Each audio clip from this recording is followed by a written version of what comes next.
सोहनपुर गांव में रामलाल नाम का एक लकड़हारा रहता था।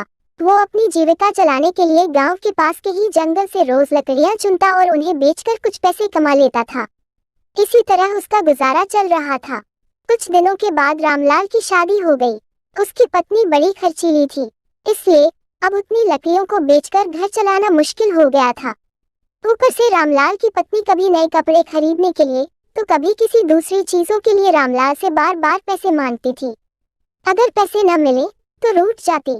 रामलाल अपनी पत्नी से बहुत प्यार करता था, इसलिए उसकी नाराजगी वो बर्दाश्त नहीं कर पाता था। रामलाल ने ठान लिया कि वो अब ज्यादा लकड़ियां इकट्ठा करके बेचेगा ताकि उसकी पत्नी को रोज रोज पैसों की कमी न हो।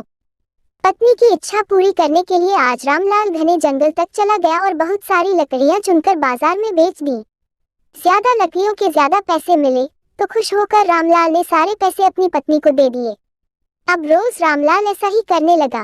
देखते ही देखते उसके मन में लालच इतना बढ़ गया कि उसने धीरे धीरे पेड़ काटना भी शुरू कर दिया। पेड़ काटने से और ज्यादा लकड़ियां हो जाती थी और उसे अधिक दाम मिलने लगे। लकड़हारा हर हफ्ते एक पेड़ काटता और लकड़ियां बेचकर मिलने वाले पैसों से अपनी पत्नी के शौक पूरे करता। अब पैसे ज्यादा आ रहे थे तो घर भी अच्छे से चल रहा था।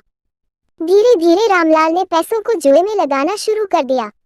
जुआ खेलने की लत ऐसी लगी कि रामलाल एक मोटी रकम इसमें हार गया।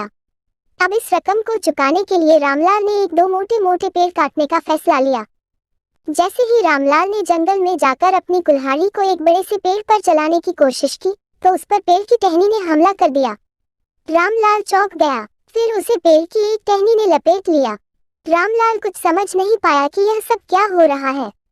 तभी पेड़ से आवाज आई, मूर्ख, तू अपने लालच के चक्कर में मुझे काट रहा है।